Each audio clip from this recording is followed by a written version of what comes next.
حاجة بتطير وبيتعمل منها عصير، اتحداك تجاوب على السؤال ده. وعليكم السلام. طيب مش تقولي السلام عليكم؟ عليكم السلام. لا احنا بندخل كده على الناس من غير ما بنستأذن عادي. ماشي. موافق نصور؟ موافق. ايه الحاجة اللي بتطير وبيتعمل منها عصير؟ ايه الحاجة اللي بتطير وبتعمل منها عصير؟ ايوه. وفي حاجة بتطير بتعمل منها عصير؟ طبعا كل الناس بتجاوب في الكومنتات. طب ايه لها؟ طيب ازاي؟ هو ايه اللي ازاي؟ انا بسألك. لا والله ما عدتش عندي في القاموس دي. طيب بص، احنا عايزين نكسبك. تمام. لو عندك موهبة هتكسب معانا 10,000 جنيه، بس بشرط لو الناس كلها قالت في الكومنتات ان موهبتك فعلا موهبة وتستحق المكسب ده. يعني أنا لو عندي موهبة هكسب الفلوس دي؟ هتكسب 10,000 جنيه. طب لو ما كسبتهمش؟ لا، ما الناس كلها في الكومنتات ان اجتمعت ان انت عندك موهبة فعلا هتكسب الفلوس. لو قالوا ان صوتك وحش او مثلا بتقول شعر وشعرك وحش يبقى. تمام، هسمعك واسمع الجمهور برضه. هتسمعنا ايه؟ خلاص بقى اسمعك انا. طب ماشي سمعنا. بعد اذنك ده بقى. كمان. كمان. انا زعلتك في حاجة؟ طب ايه يا حبيبي هي؟ بتداري عينك ليه لما بتيجي في عينيا؟ وحكايتك بس ايه؟ فيك حاجة مش عادية، قولي يا حبيبي حاجة ما تصعبهاش علي. انا ضايقتك؟ طب قلت حاجة ما تتقالش، مش ماشي ولا سايبك تمشي قبل ما افهم في ايه. الله، يلي بايع قلب شاري خد معاك الذكريات. ليه تسيب الجرح فيا غنى لحنه بالقهات؟ ليه حبيبي تبكى عيني تحرق الباقي في حنيني؟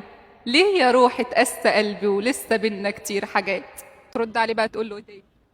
انا ما عادش عارف اتكلم بعدين. ليه بس؟ لا والله احساسك حلو، اجبرني ان انا اقول رباعيه من حاجاتي. لا بجد ما عادش قادر ما عادش عارف اقول ايه. طيب طب غني لنا جزء من اغنيه تانية، اي اغنيه. ماشي. مين معايا ومين عليا، كلها لابسه الوشوش، البجاحة بقت متاحة والبشر ما بيختشوش. تبقى مخلص وقت تلبس جوه حيطة من الحيطان، عيش أديب خليك زئيب وعيهم يشوفوك غلبان. فاكرة لما قلت لي يا عمري ما سيبك في يوم؟ اليوم اهو وبقيت لي وحدي، بجد شكرا على العموم. الحياة دي علمتني ان مفيش واحد بدوم، بس اتأكد يا قلبي هيحتاجوك وقت اللزوم.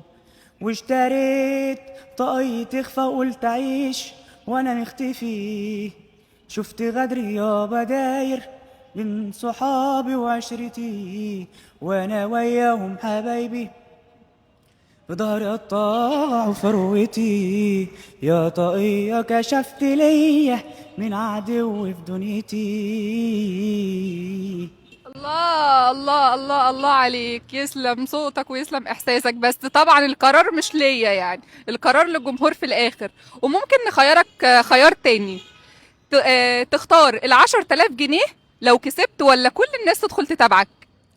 لا كل الناس تخش تبعني. كل الناس تدخل تتابعك. طب اسم صفحتك ايه؟ أسامة رضا بالإنجليزي. أسامة رضا. خلاص يا جماعة، أنا عجبكم صوت أسامة، كلكم تدخلوا عند أسامة تعملوا له فولو.